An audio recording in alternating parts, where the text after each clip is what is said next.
Welcome back, folks, to Investor Diaries. Now, we all know what is going on with the market. In fact, we've heard phrases like, this is the end, the government is playing dumb, I'll lose all my cash, take the money out, and so many other panicky phrases. And we've had a lot of you reaching out to us and asking, what's going wrong with the markets? Is there a systemic issue? Are the markets really wrong themselves? And am I really going to lose all my cash that I've invested in the market? So, to answer that, we've created a two-part video series. In the first video, which is this one, we'll actually look at what's going on in the market. And in the second video, we'll look at what should be some of the strategies that the viewers of Investor Diaries can adopt in order to navigate through this particularly treacherous time. So if you guys want to have direct access to all our research, analysis, and insights and don't want to miss out on anything, please smash the subscribe button right now and also the bell icon next to it so you get notified of all the latest and greatest updates from Investor Diaries and you don't miss out. All right, let's get into it right now.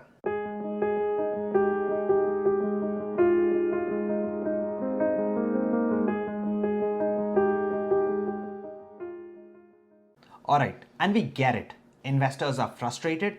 In fact, in April, the Nasdaq Composite actually lost 13.3%. Just to give an idea of how bad that was the worst month since 2008. The S&P 500 lost 8.8% and it sent the index right back to where it was in the May of 2021. And this sell-off has brought carnage to some of the biggest names in the stock market. The Nasdaq 100, which is an index of some of the biggest non-financial companies and particularly heavy on the tech index and the SaaS companies, is in the bear market territory. This index is down more than 23% from its high in November 2021.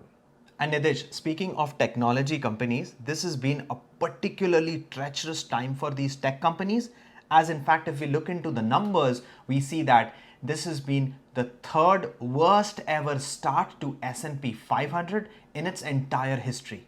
That's right, Appy. And let's look at a couple of examples to be more specific.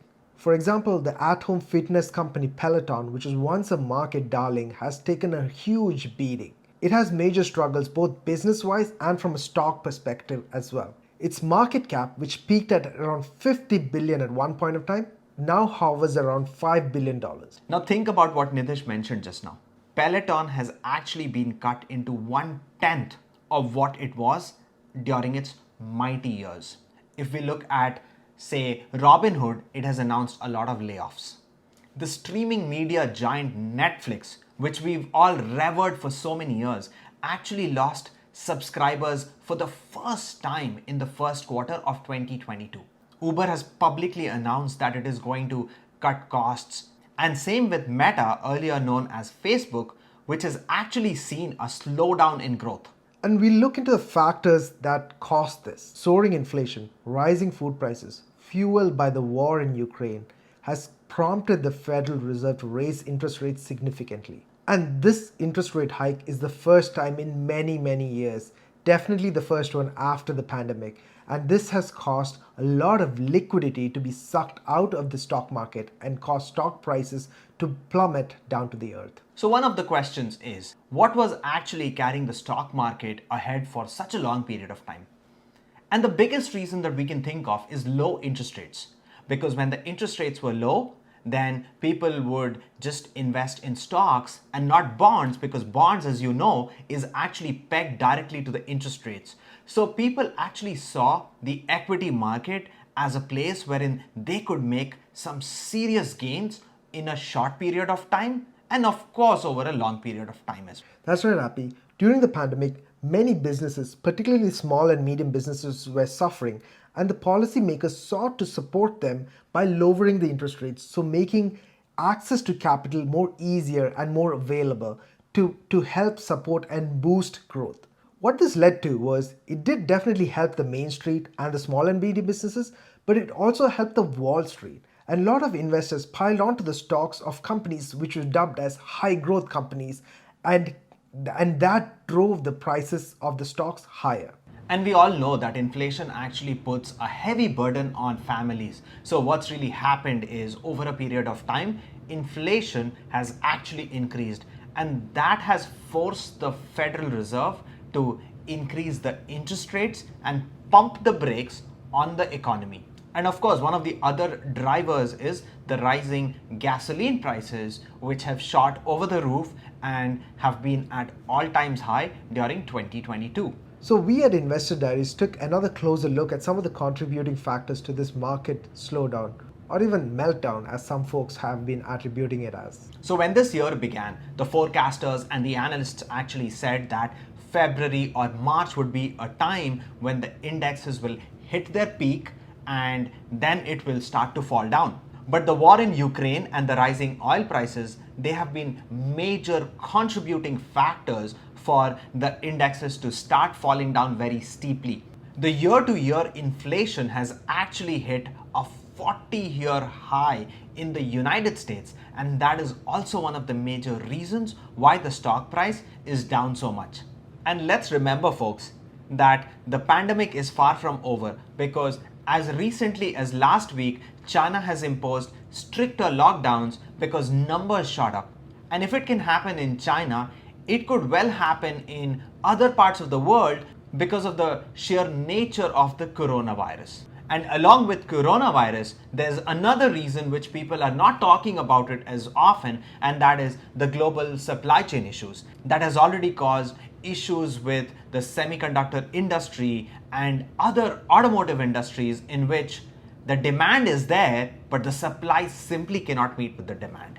Now, we could argue whether what happened with the markets, the slowdown or the correction is good or bad. But remember, a lot of companies with dubious prospects, for example, AMC Theaters, BlackBerry, Bed Bath & Beyond, GameStop, etc., the particularly category of meme stocks, their share prices were driven up to astronomical heights. We all need to ask ourselves, is that really where our stock market needs to be or even should be? That's absolutely right, Nitish. So at this point of time, we all need to understand where we think the stock market should be. Right. And we at Investor Diaries think that the stock market should be driven by two parameters and only two parameters. And we'll keep it very simple. So the first category of companies is driven by earnings. So these are companies with extremely strong balance sheets. They've got extremely strong free cash flow, and they have shown or demonstrated over a period of time that they can withstand any of these slowdowns or even recessions. And the second, which is also an important category, is companies with a lot of potential in which we see that there is a future. And we are not talking about dubious stocks or unimpressive IPOs, but instead we are talking about these small cap companies that are solving real problems in the society and are poised to be successful over a longer period of time. Look, folks, we're not trying to scare anyone here. We're just trying to look at some of the facts, some of the research, some of the analysis that has been done on how this would all unfold in the next coming months or even a couple of years. And Goldman Sachs has predicted that there is a 15% chance of a recession in the next 12 months and a 35% chance of a recession in the next 24 months. Additionally, 8 in 10 small business owners expect a recession to occur this year.